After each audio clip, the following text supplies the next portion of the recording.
Podcasting from the beautiful state of Maine, welcome to another episode of the Learning from Leaders podcast, the show that focuses on identifying and developing the skills and behaviors that will inspire, empower, and compel others to follow your lead. Listen as Patrick's guests talk about the powerful leadership approaches they have identified and developed, which are vital for leading in today's challenging times. These are the same approaches that will positively impact you as a leader too. Learning from Leaders provides the right balance of leadership research with real-world scenarios, making it easy for you to rise above your best. All right, let's start the show.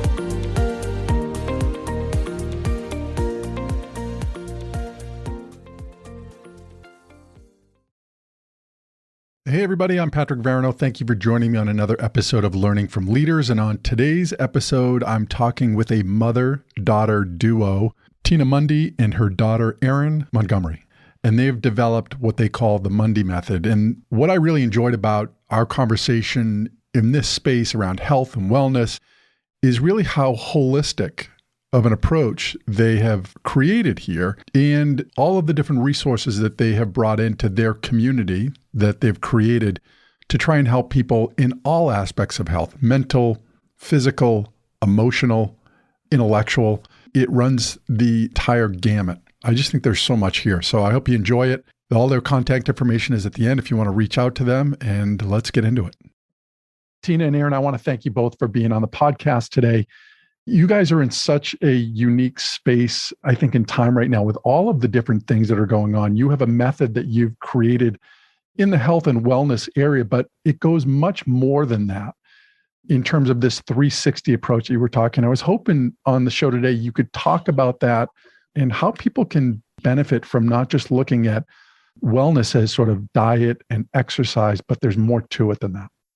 Absolutely. Thank you, Patrick, for having us. We are so pumped and pleased to be here and to be collaborating with you on this podcast. This is basically a life's journey for both me and Erin. And although being mother-daughter duo, we've both had different paths that have got us to the same spot.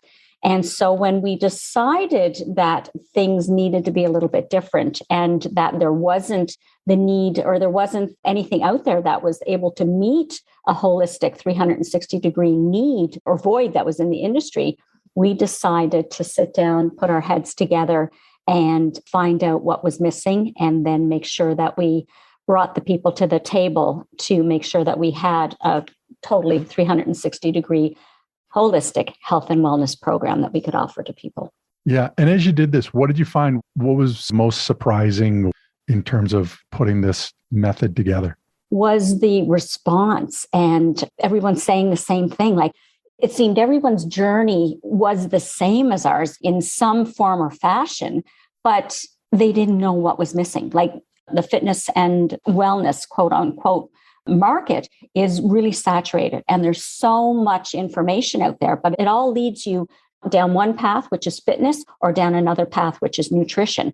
And those are two very big pillars, but nobody's dealing with the mindset. Nobody is dealing with other issues, the spiritual, the relationships, everything that comes under the umbrella of being a whole person.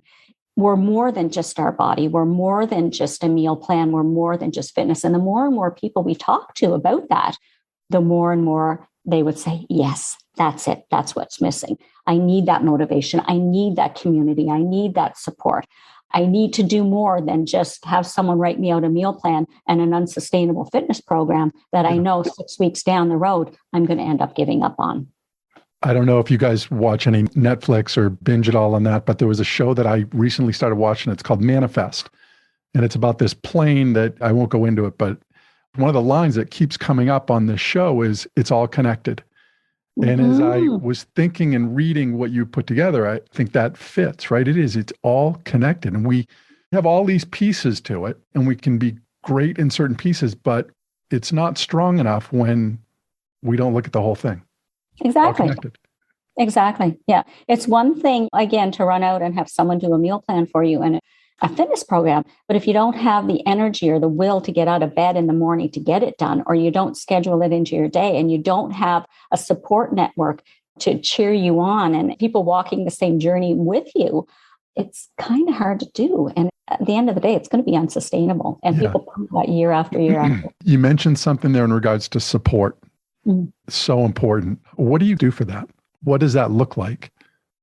Well, we operate through a Facebook group. All of our members join, and through that, all of our workouts, our kind of mindset coaching, and then our partner content is posted there. And so everyone has access to it, and everyone can be there to cheer each other on. So if it's a sweaty selfie that they post, someone can comment on it and say, great job, I did this too. Can you believe how this made you feel? So it's a really encouraging place where you can be with other like-minded people and get that support that you don't necessarily need to be in the same room as them, but you still feel their presence and have that as you're going through your journey, which is really important, especially in the days of COVID, where you can't be with your friends all the time. You still have that online support base. And we have members from Germany, United States. So it's everywhere in the world, and you still feel connected and have that support to kind of keep going and work on the things that need working on. And we're learning from the community as well, which is really amazing. We have an osteopath who's one of our members, and she had commented to me, like, I'm interested to see, like, and she's on, 6 a.m. every day. She's there. She's always the first to comment. And she commented that it was interesting that I don't wear sneakers, right? And it's because I have a balance issue, right? So I went on and I explained it to her. And then she came back with a whole bunch of tips for me on how to improve my balance. So it's really been amazing. And it's really filled my heart to see so much interaction within the community and see us all there for one another. And like Erin said, especially in times of COVID, where there's a lot of people that are still almost in lockdown and they haven't had any human interaction in a long, long time. So yeah, Tina, when you talked about it the last time we had met, to me, it's all about tribe almost, right? You're creating a tribe. And it's interesting because from a standpoint of, there was a study that I had come across that was looking at patients that had cardiac disease and had gone through procedures. And they found that those that were involved in groups, support groups, fared better than those that were sort of on their own. They survived longer. And it makes perfect sense, right? When you have people around you that are encouraging you to stick with it and help support you and not judge you, but look at how can we learn from each other and support each other. That's a huge difference. Yeah, absolutely. And there's healing there as well, right? When you have that community, it also enables you to heal. And a lot of our members, and me included, have had really dysfunctional relationships with food and with fitness. I've hated the body I'm in for longer than I can remember. And I've been on every fad diet, and I feared food for most of my life. I think I remember my first diet I was on, I was 10 years old because, again, diet culture, we're always trying to shrink our bodies. And what I'm finding within our community is a healing place, because although we started this for women, we have men and women within our community, and all of them saying the same thing, is that they're healing with food. So this is one of the reasons we decided to bring a chef in who comes in, and we have a cooking class once a month. So as a group, we prepare food together and we celebrate food together and we eat the food together. And as Erin said, our members in Germany and our members in the States are eating and preparing this food with us, and we're celebrating food. So it goes a long way to the healing process as well. So again, it's much more than fitness and nutrition, right? Yeah. We're healing as well. So what are some of the other components that you'd say become important that you bring into it? We know we're not the smartest people in the room, but one thing we like to pride ourselves on is that we can bring those people to the table. So although I have my certification in yoga and fitness, and Mom has her confidence coaching and personal development, we aren't a registered dietitian or a pelvic floor physiotherapist. So what we decided to do was bring those experts in to our group, and they present once a month. So we have a pelvic floor physiotherapist, we have a chef, like Mom mentioned, the registered dietitian, we have energy healing. I don't know if you've heard of emotional freedom technique. So we have an advanced practitioner come in and she does a tapping session with us as well. We had someone come in talking about clothing, how to dress for success and feel good in the body that you're in. And we're always adding more people to the list. The osteopath is going to talk about injury prevention. Each week is something different. We'll have someone giving a topic on something that they are an expert in that encompasses that 360 degree. So our members are getting access to that as well and can benefit from that. Yeah, we have a counseling therapist who comes in as well, and she handles all the kind of the mental health. But we kind of ventured outside that zone last week when she did a presentation on the power of prayer. So that wasn't something that I had ever really thought of, right? So she brought in her expertise on that as well. So it's relationships, it's career. We'll be bringing somebody in pretty soon just to talk taxes and budget as well. We're really the one-stop shop, for lack of a better word, right? It's so funny. I was just going to ask you that in terms of finances too, because from a standpoint of stress for people, that inflation for us, certainly right now, the price of gas, things like that, right? They add additional levels for us in terms of our mental and physical health both. So as I was reading through again, to me, it seems like a buffet. Right? Is that you offer different things at a healthy buffet. We'll call it that. But different things at different times where somebody might say, you know what, that's not my thing, but I'm exposed to it. But this thing is really, and I'm exposed to it. I have an opportunity to find out how to implement it in my own life. So I love that. I think that's absolutely great. Yeah, absolutely. It's funny you mentioned that, and good for you for picking up on it, because we do have some of our members, they're not interested in fitness and nutrition. They're here in community. They're just here for the support, right? We have other members who they're just coming in for the mindset. And we have made it, it's never been about money for us as well, right? Like we do this, we make the membership very, very affordable. We're very cognizant that we have some of our members that aren't able to get out. We have lots of moms there who have their toddlers there exercising with them. So we wanted to make sure that we removed any barrier that was there, right? We have a philanthropic arm to us as well. So if we have someone who is in need and they can benefit from our community, come on in. It's not about the money for us. Yes, it's a membership base. If you can afford it, great. But we do have members that are here because they've been recommended by somebody else that they think could use it. We partner with Anderson House, which is a shelter for abused women and children. Any of their members that want to come in, our doors are open. There's no charge. We partner with East Prince Women's Information Center, which it's a self-empowerment, more of an employment journey for women who need a little hand up, right? So again, I go in there, I speak to them, and we invite them into our community as well.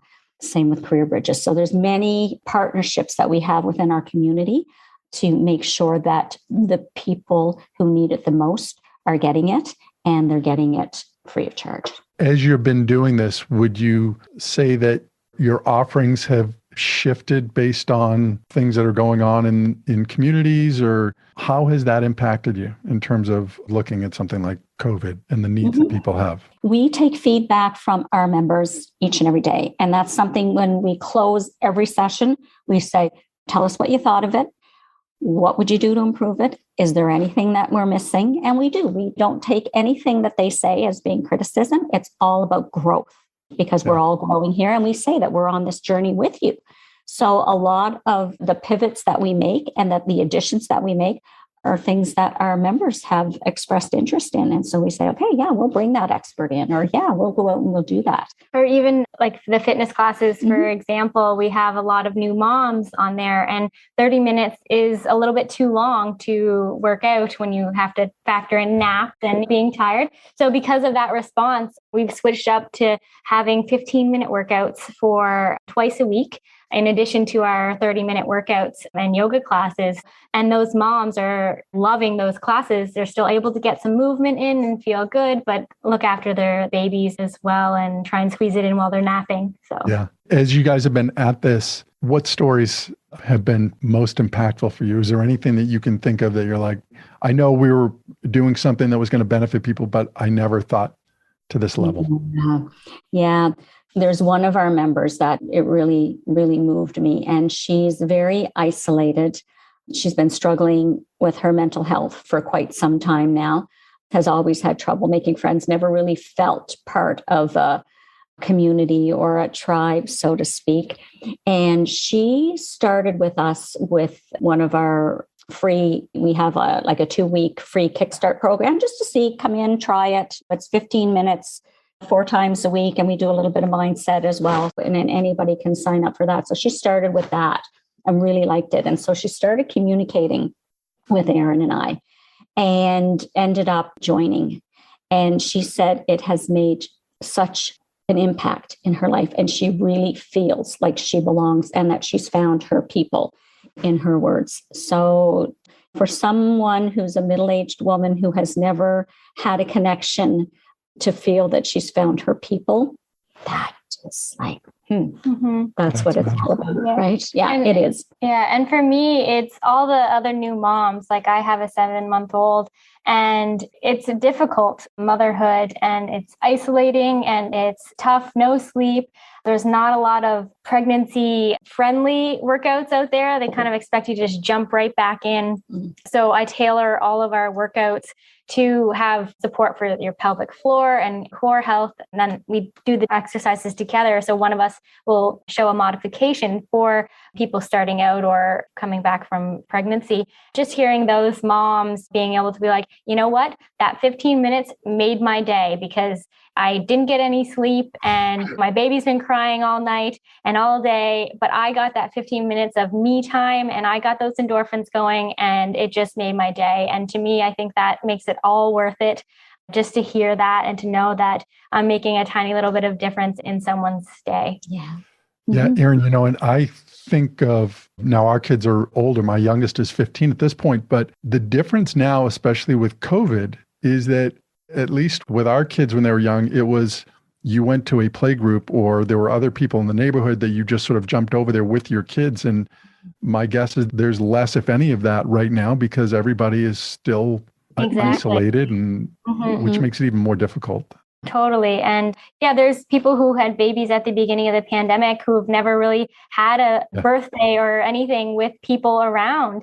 It takes a village to not have that village there physically. It's difficult, but at least online, digitally, they have that support system. It can help at least a little bit each day to make it a little bit easier. Yeah. I definitely think there are benefits or positive things that have come out of the last 2 years in terms of people really questioning what is important to them, what do they want, looking at new ways to try and create community, which is exactly what you guys are doing with your approach. So hats off to you for that. Thank you. Thanks. Yeah. So one thing we have been exploring is the whole corporate sector. And with more and more people working from home, they're losing that connection and that team connection at work. And we have a lot of very well-meaning leaders within corporations and leaders themselves who are trying, they know the benefit of having a wellness in their workplace. So again, automatically the mind goes to, well, let's buy a gym membership and let's fulfill it that way. But again, there's more to it. And I guess it kind of frustrates me when I see corporations spending this money and hoping for the best for their employees. And for some, that might be all that they need. But I think for the majority of them, a program such as this would be so much more beneficial because we are taking holistically the person, everything that they're needing all in one package. And so that's one, I think, avenue that we will be focusing on a little bit more in 2022 is reaching out to the corporate sector and reaching out to those leaders themselves who, again, and you know full well, probably put themselves last in many instances. And nobody knows where this is going to go, but in terms of remote work versus bringing people back to work, it was going to look different. It clearly is going to look different. And I think people are more driven right now to well-being. I don't want to just show up and trade my life, a third of my life every day for an organization where I don't feel fulfilled or connected or any of these things. So I think you're definitely onto something there in terms of, again, another one of these things that has come out of the pandemic that has really, I think, forced people to say, I'm not doing this anymore, right? Yep. The great resignation that we keep hearing about here in the US anyway is to me, it's been going on for a long time. The only difference is that physically people are leaving their organization today.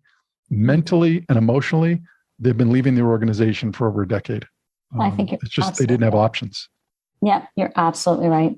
And I guess what kind of spurred us on with this was, again, the pandemic. But even before Erin left for maternity leave, before the pandemic hit, Erin was trying to create a sense of camaraderie within the department she was in. And being a yoga instructor and a fitness instructor, she used to give free lessons just to anybody who was on her floor or in her building at lunch hour, because for her, a half hour during lunchtime was a reset for her for the afternoon. So she was moving her body. She was kind of getting out of that cubicle. And so she started offering these free classes to whoever wanted to show up. You wouldn't believe the amount of people that would show up. And she was creating a community there during their lunch hour at work. So it was kind of like when we were thinking about, okay, we've got this down. We're always improving. We know we've got the Mundy Method, but where else? Who else do we need to reach? And that's when Erin said, workplace, right? Like she remembers before she had the baby, before she got pregnant, before COVID, and even trying to create that tribe within the office atmosphere. And everybody would say, like, they'd just be raving. If she was sick. Yeah. If she was sick, they were like, oh my God, what are we going to do on lunch? It's like, eat your lunch. And they're like, no, but we got to move our body and we got to do, so it was, really, really needed. It's funny you say it that way, because when I was working, I was in the biotech industry before and knew I wanted to go into leadership and team development. So I would offer to offices to go in at lunch and do small workshops on team building or on leadership development, because I wanted to talk about it so much, probably similar to you in terms of you just wanted to do it, right? And share it with other people. And from that, you've grown a business out of it. Yeah, exactly. If individuals or organizations want to reach out to you, what's the best way to do that? You can do it a couple ways. They can go to our website, www.themundy, and it's MUNDY method.ca. We have a link there where they can email us, or they can even just sign up for our 14 for 14 Kickstart Challenge. They can give it a whirl and see what they think of it. So it's free, 14 days. It's 14-minute HIIT and yoga sessions 4 times a week. We throw in a mindset coaching session there as well. And we have an outdoor activity. So it's 2 weeks, getting your feet wet. If they like it, they can sign up then for a full membership, or they can email us at hello@themundymethod.ca. Or they can contact us on Facebook. If you search the Mundy Method, they can message us on there. Or we have Instagram. Mine is Erin, ERIN MUNDY03. So Erin Mundy 03. And I'm Tina.MundyMethod on Instagram. And just search me, even personally, Tina Mundy on Facebook, or you can go to The Mundy Method on Facebook as well. Lots of ways to reach. I was just about to say, so bottom line is they're going to be able to get a hold of you. Absolutely. Absolutely. Yeah. Yeah. Or those they can will all message you. Yeah, they can message you and you can put us in touch. That's right. Too. Those will all be in the show notes anyway. So each one of those, so they'll be able to link out to those. I want to thank both of you for taking the time to be on this show. As I mentioned earlier in our conversations, that while the podcast is learning from leaders, this is such an important component to being a better leader. If I'm not in a good place myself, well-being on all aspects, I can't be there for other people. So this is such a primary role in what I do. So thank you for sharing that. You're absolutely right. Yes. And thank you so much, Patrick. All the best. I look forward to collaborating more in the future. Looking forward to it. Take care. Okay. Take care. Bye-bye. Thanks so much for listening to this episode of the Learning from Leaders podcast. If you've enjoyed the show, please feel free to rate, review, and subscribe on your preferred podcast listening platform. We really appreciate that effort. Until next time, keep rising above your best as a leader.